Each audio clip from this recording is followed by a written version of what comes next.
Добрый вечер, уважаемые зрители. Меня зовут Гриша Севян, вы смотрите программу «Таролог». И сегодня у нас в гостях правозащитник Наре Арамян. Наре, добрый вечер, спасибо, что пришли. Добрый вечер. Мне очень интересно, и спасибо большое, что пригласили. Наре, сегодня у вас выпала роль, вернее, вам выпала роль быть первооткрывательницей всего того, что будет происходить на экране. Вы Не пугайте меня, я сейчас уйду. Вы первый гость, с которым я взаимодействую в рамках данного шоу. А вот хотелось бы у вас спросить предварительно, вы ранее сталкивались с картами Таро или, может быть, какой-либо другой эзотерической направленностью? Ну, во-первых, это честь, и мне очень лестно, что вы пригласили, и я как бы первый открыватель, но нет, никогда. И вот тут такой антураж вообще, ну, и как бы очень весело, но и напрягает. Что-то будет, наверное, интересно. Никогда. Я, в принципе, с понятием эзотерика как бы знакома, знаю, что такое тароизм или что-то в этом роде, но как бы очень приблизительно, так совершенно никогда не сталкивалась. Ну что ж, я очень рад, что это ваш первый опыт. Надеюсь, что будет очень интересно. Давайте в таком случае приступим к основному действию. Слева от вас расположено колесо. Вы, наверное, заметили, что я постоянно смотрю вот на колесо, да. А это первое, да, действие? Это первое действие. Слева от вас стоит колесо фортуны. Как видите, каждая цифра, размещенная на нем, является нумерологическим соответствием с одним из первых 10 старших арканов Таро. Сам архетип арканов Таро является таким глубинно-психологической визуализацией психических процессов в жизни каждого человека. Соответственно, под каждой цифрой... Нет, я абсолютно не знакома ни с эзотерикой, ни с Таро. Это, то есть, каждая цифра из... Там, что там? Каждая цифра является нумерологическим соответствием с одним из первых 10 старших арканов Таро. Аркан Таро – это номерная карта. Первые 22 старших аркана Таро – это именно первые 22 карты, показывающие те глубинно-психологические этапы в жизни человека, через которые каждый из нас проходит. Такая визуализация. Соответственно, под каждой цифрой скрывается семикарточный расклад, соотносящийся с той или иной темой. Я вам сделаю сегодня расклад, исходя из того, какая тема выпадет вам. Вы готовы? Да. Тогда крутите колесо, и пусть высшие силы решат, о чем вы должны сегодня услышать.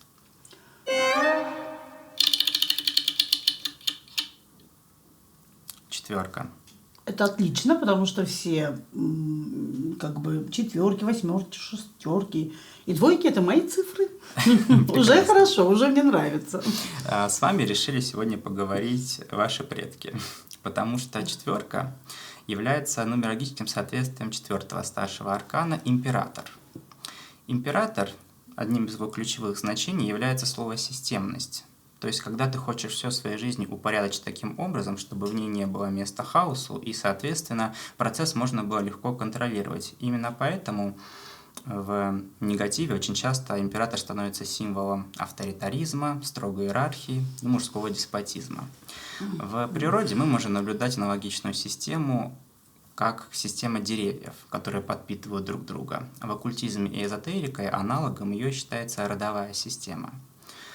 То есть считается, что каждый человек рождается не просто так в той или иной семье. И если ты рождаешься именно в своем роду, соответственно, помимо такого вселенского предназначения, которое на тебя накладывается, на тебя также накладывается задача твоего рода. Хотелось бы спросить, задумывались ли вы об этом хоть раз? Нет. Ну, если разве что, ну вот, тем более в последнее время, когда мы переживаем самые разные, понятное дело, в стране, ну, не только разные ситуативные и стрессовые, ну, мы же все знаем. Тогда только уже, наверное, это еще и с возрастом приходит задумываешься, а что было бы, если бы, и каким у нас корни, почему нужно от этого исходить, что нужно делать, чтобы быть как бы достойным. Очень легко и просто я перехожу через антистоподобные стадии раздумий, потому что, во-первых, это никуда по мне так не ведет, а во-вторых, ну, это же, наверное, может как бы вогнать это в депрессию. А я как бы не депрессивный человек и стараюсь не думать о корнях. Но сейчас уже придется, я так понимаю, вы мне все выложите. Ну, страшно, да, уже пострашнее, да. Ну что ж, ранее вы об этом не задумывались, как я понял. Нет. Видимо, не просто так вам выпала эта цифра. Сегодня мы как раз-таки об этом поговорим и посмотрим, что скажут карты. Итак, Наре, в чем сила вашего рода? В чем слабость вашего рода? Как род воздействует на вас? Какая задача рода стоит перед вами? Как вам выполнить данную родом задачу? На текущий момент, на каком этапе реализации данной задачи вы находитесь? И последний вопрос. К какому итогу вы придете, выполнив задачу своего рода?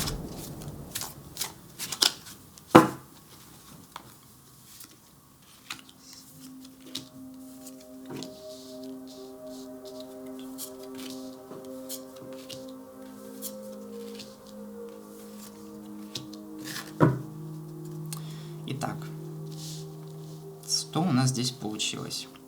Один интересный момент есть. На дне колоды, который очень часто воспринимается мною как обложка всего расклада, который выходит с той стороны, с обратной, изображена 4 кубков, снова цифра 4. 4 кубков – это пресыщение, когда человек настолько занят тем, что окружает его, что он даже не задумывается, например, о каких-то возможностях, которые ему жизнь подкидывает, о каких-то ситуациях. То есть ему вроде бы даже показывают какие-то знаки, он их просто не замечает, потому что находится своего рода некой апатии, у него вот есть этот какой-то эмоциональный блок. Просто мне захотелось об этом поговорить, потому что, мне кажется, она очень четко показывает ваше отношение к самой теме. То есть вы сказали вначале, что вы как раз-таки об этом никогда не задумывались, но оно присутствует. И, в принципе, на этой карте как раз зайчик и не замечает того кубка, который ему протягивают. Но главное, я-то заметила зайчика и всех животных, которых я очень люблю. Я думаю, что это к добру, хороший знак сам по себе. Да. Итак, в чем сила вашего рода? Выпал аркан влюбленные. Влюбленные – это аркан взаимодействия с социумом, потому что считается, что здесь расположена иллюстрация встречи Адама с Евой. То есть изначально мир крутился вокруг Адама, после появилась Ева, существо совсем не похоже на него, соответственно, совершенно иным восприятием него самого и всего мира, который их окружает.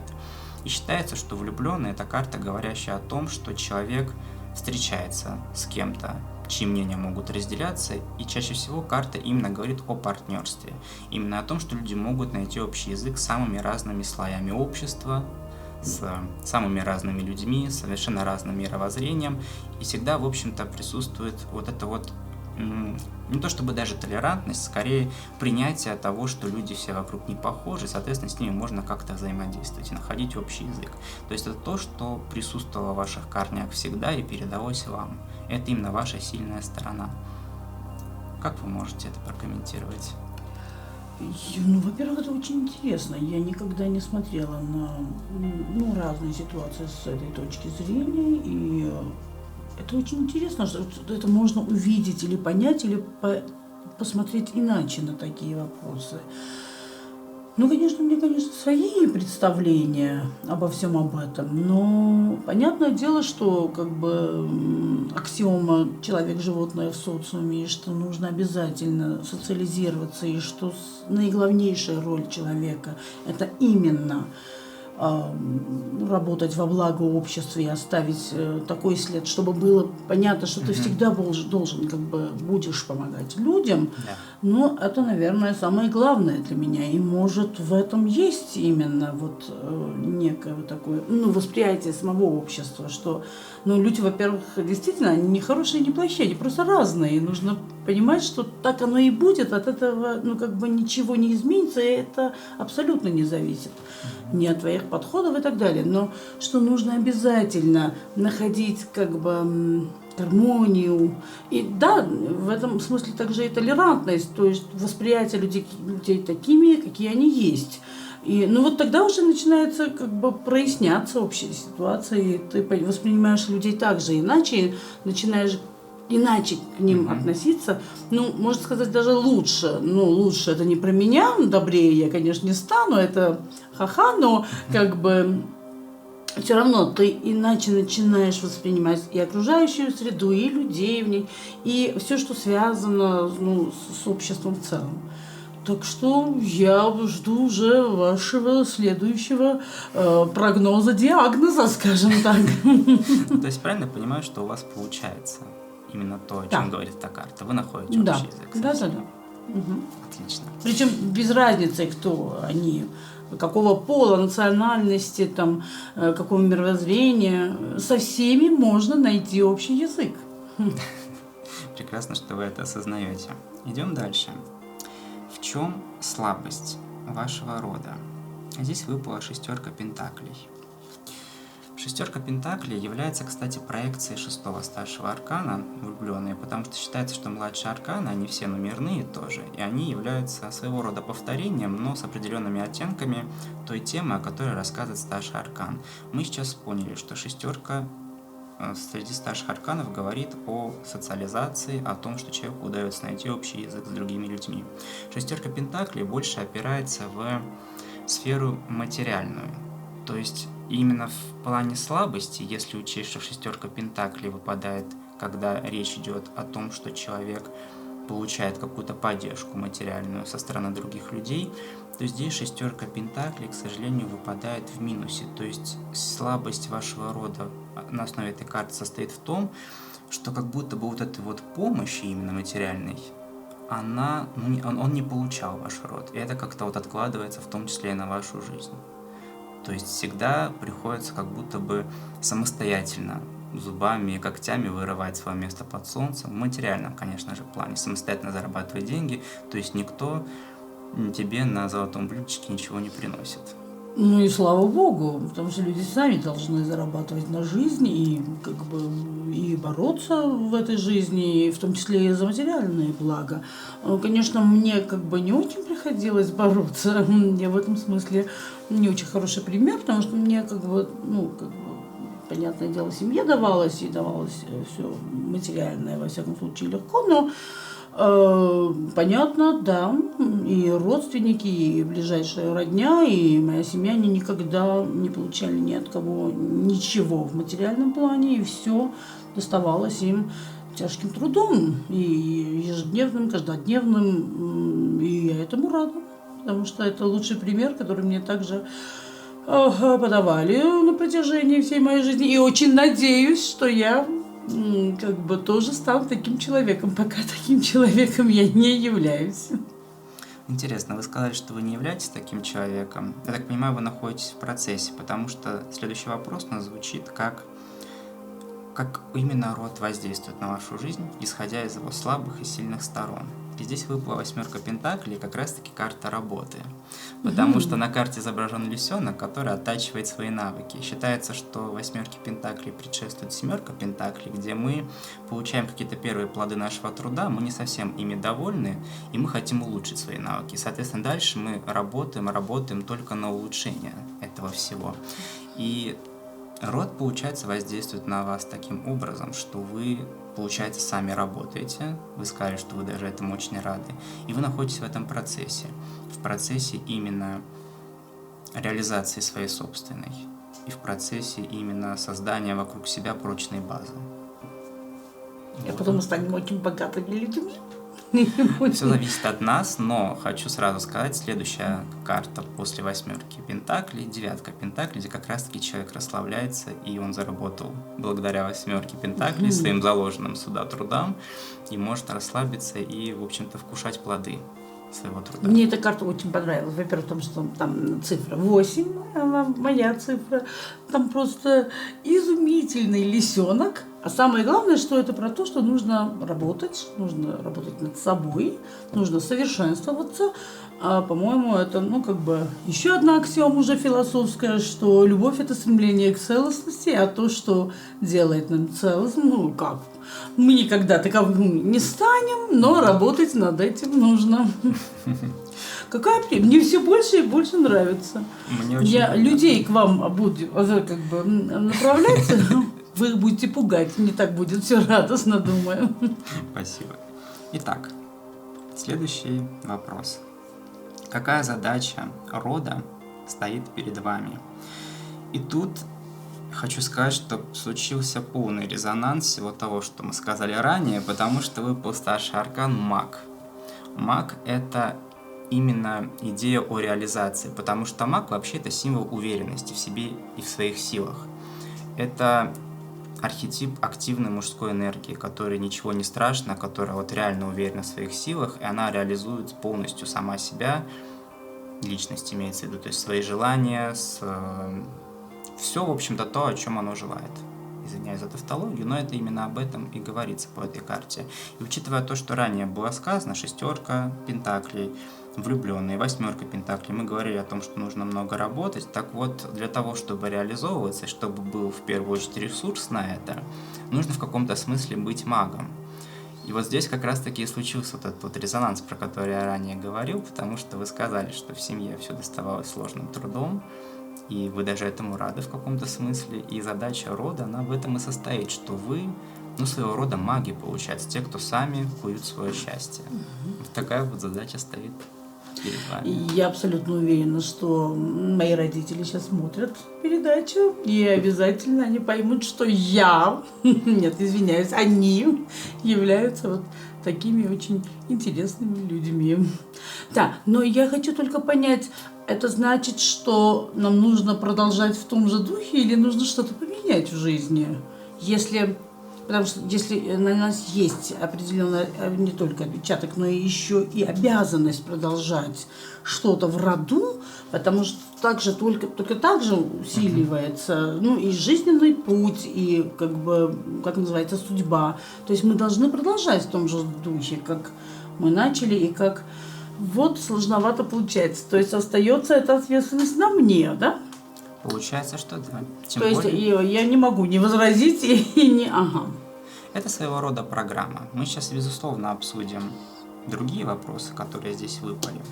Но программа рода, обязанность, скажем так, которая возлагается, именно в том, чтобы самостоятельно, как говорится, строить свое счастье. Но это на самом деле еще и говорит о том, что на это есть ресурс, потому что маг, он уверен в своих силах. Он является держателем всех 4 стихий. Вода, земля, огонь и воздух, отвечающие за наш ментал, за наше эмоциональное состояние, за, в принципе, нашу активность, и, соответственно, за то, чтобы прочно стоять на земле, потому что земля, и пентакли в том числе, они говорят о том, что ты все в жизни делаешь именно с целью как-то прочно устояться 2 ногами на материи, да. Потому что мы все равно все живем в материальном мире. В конце-то концов, да. Все равно все упирается в это. Да, да, это как, вот я очень люблю, такая у меня есть любимая фраза, когда ты смотришь на звезды, всегда помнишь, что стоишь на земле. Вот. И это здорово, представляете, нас среди звезд, это же ужас. Кто-то любит находиться среди звезд. Вот. Поэтому здесь интересно, что вы сказали, что у вас как-то получилось, что в жизни вы получили такие от своих родных какую-то обеспеченность, может быть, какую-то помощь на начальных этапах своего развития. Теперь нужно вам самостоятельно тоже что-то для этого делать. Сложные грядут времена, я поняла уже. Итак, следующий вопрос. Как теперь решить задачу этого рода? Очень интересный здесь выпал ответ, потому что выпал 0 старший аркан Шут, после него как раз таки идет маг, по идее. И вообще Шут — это призыв к тому, чтобы просто расслабиться, и чуть ли не на уровне мышления ребенка просто делать, потому что Шут вообще это персонификация. Очень часто по Шуту как раз-таки проходят маленькие дети, потому что они не совсем смышленые, они смотрят на мир широко распахнутыми глазами, потому что они ничего не знают еще пока о мире. И очень часто для того, чтобы как-то расслабиться и обнулиться, поэтому здесь 0 старший аркан, нам нужно вновь посмотреть на мир глазами ребенка, чтобы у нас вновь появился риск, не бояться что-то делать, азарт. Потому что даже на картинке, если вы посмотрите, он шагает, этот поросенок, и он не смотрит, что там впереди пропасть, он просто шагает. То есть это такой намек на то, что мир, да, жизнь, она состоит из сложностей, которые могут быть впереди, какие-то препятствия, но он их пока не видит, потому что он просто рискует, Ну, потому что он просто не знает. И для того, чтобы решить задачу своего рода, здесь просто говорится о том, что нужно расслабиться и делать. Вот в этой части мы можем уже остановиться, больше не продолжать, потому что мне это очень уже нравится, потому что я считаю, что, ну, действительно, во-первых, ну, то, что нас вгоняет в напряжение, мы всегда в это время диспродуктивны. То есть абсолютно невозможно ничего добиться, если ты постоянно суетишься. Но с другой стороны, если так, смотри, некоторые говорят, что если у тебя есть хорошая работа, интересные друзья, там у тебя все нормально и так далее, то есть, ну, давай продолжай в том же духе, за что еще бороться, или как бы твое теплое место на земле обеспечено. Но я считаю, что все равно нужно добиваться все дальше и дальше. И это не только ради своего личного, там, не знаю, счастья, благосостояния и так далее, а потому что так нужно. И нужно, чтобы чем больше людям и чем большему количеству людей было бы вот так же удобно, как и нам самим, тем лучше нам будет как бы житься, да, скажем так. Но вот эта стадия мне очень нравится, потому что в этот момент тебе уже больше ничего не нужно. Ты понимаешь, что вот вся эта суета, эта беготня, это же все такие глупости, да, то есть можно больше после поросенка не продолжать. Я счастлива уже. На самом деле я сейчас сделаю вас еще счастливее, потому что я вижу, как тогда давайте продолжим. Лежат передо мной. Так, на каком этапе вы в своей реализации, вернее, того предназначения, которое возложил на вас род, вы находитесь? Выпал рыцарь жезлов. В самой гуще событий, на самом пути вы и находитесь, потому что рыцарь жезлов, он, в общем-то, находится в дороге. Он очень активный, он как раз-таки тот, кто сочетает в себе, кстати, качество шута, потому что жезлы — это энергия огня, то есть это те действия, которые очень часто осуществляются просто потому, что нам хочется, скажем так. То есть мы просто реагируем на свои импульсы и идем по их пути, то есть они координируют наши движения, иными словами. И получается, что по рыцарю жезлов вы находитесь, повторюсь, в самой гуще событий. Надеюсь, эти события к летальному исходу ни для кого не приведут, хотя в последнее время, как вы видите, в большинстве случаев не очень приятная ситуация. Не только в стране, там, не знаю, среди общества, но и действительно вот эти маленькие группы людей, которые, ну, как бы не могут определиться в жизни, и в целом из-за этого и не как бы получается прогресс в обществе. Может, они все просто вот в состоянии расслабухи, и всем кажется, что они уже дети, и что самое главное в жизни это только есть и спать. Ну, еще, наверное, некоторые другие случаи. Для меня это очень важно. Но это значит, что в этом есть еще, наверное, обязанность, да, или обязательства какие-то. Потому что если слово называется рыцарь, то есть это значит, что есть также и что-то рыцарское. То есть должно быть, да, наверное, это какие-то другие действия, которые более такие храбрые, уверенные и подталкивающие. Если я не ошибаюсь, я так и поняла, да? И почему там нет цифры? На остальных, по-моему, есть. Потому что римские, там, не знаю, потому арабские. что Таро делится на 3 части. Это старшая аркана 22, соответственно, младшие арканы. Это 4 масти по 10 номерных карт, и в каждой масти есть еще по 4 карты так называемого королевского двора. Там цифр нет, там есть паж, рыцарь, королева и король. Паж — это самое начало реализации. Рыцарь — мы находимся уже в движении. Королева — первые результаты. Король — мы закрепляем свои результаты. Мы, в принципе, все сделали, что от нас требовалось. Совсем не белой завистью я вам сейчас завидую, потому что, я думаю, нужно это, конечно, изучить, потому что это так много, глубоко и интересно. Да, именно так. Рыцарь жезлов, повторюсь, вы находитесь в пути. Вы обнулились, вы, в принципе, делаете то, что от вас требует род в каком-то смысле. И самый последний ответ на вопрос: к какому результату вы придете? Но если что-то там опасное, плохое или напрягающее, давайте лучше не будем. Я уйду от вас.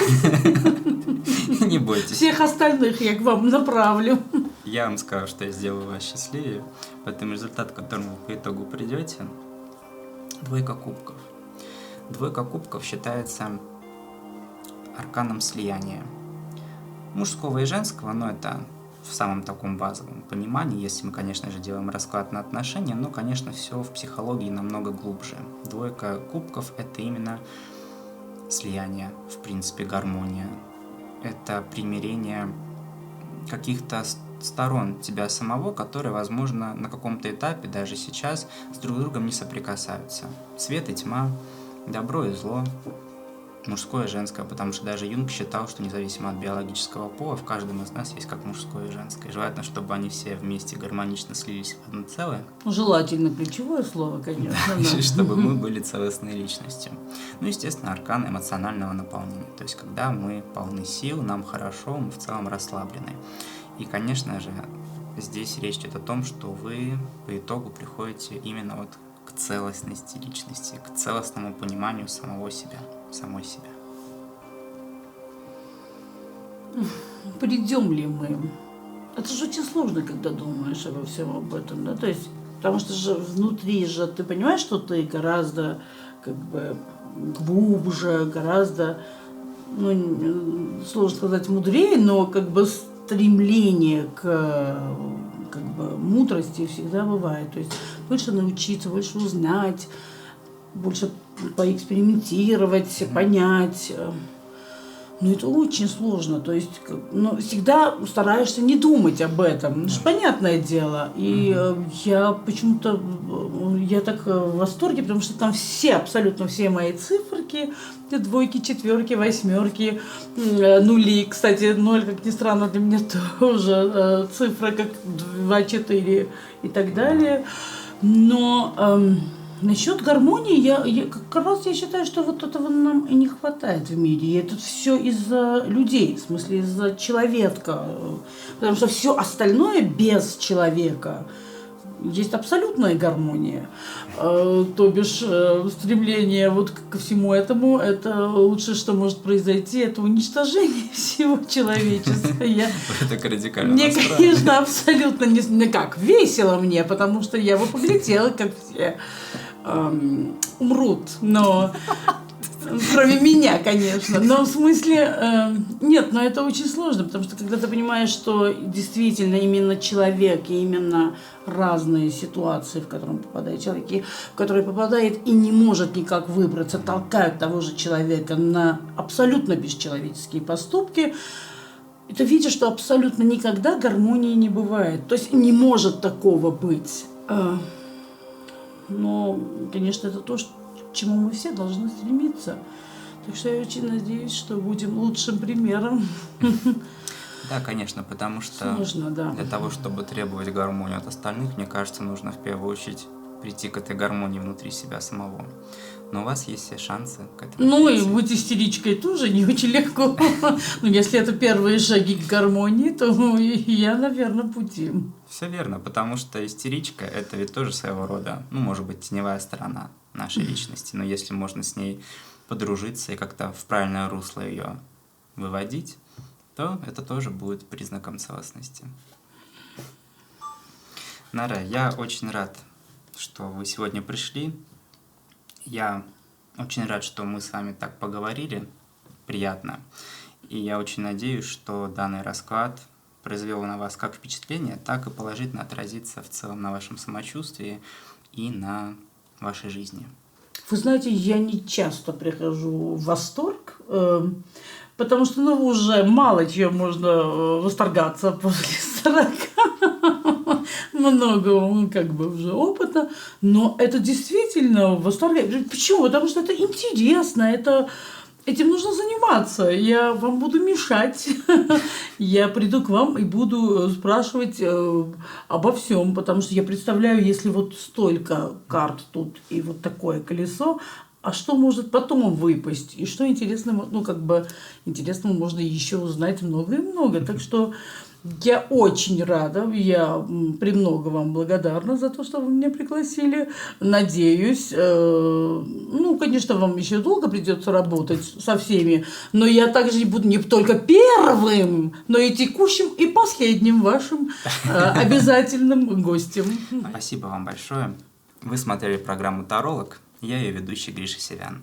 А если вы хотите получить личную консультацию от меня, то читайте описание под видео. Ставьте палец вверх, подписывайтесь на мой канал и не забудьте поставить колокольчик, чтобы не пропустить новые видео. До новых встреч!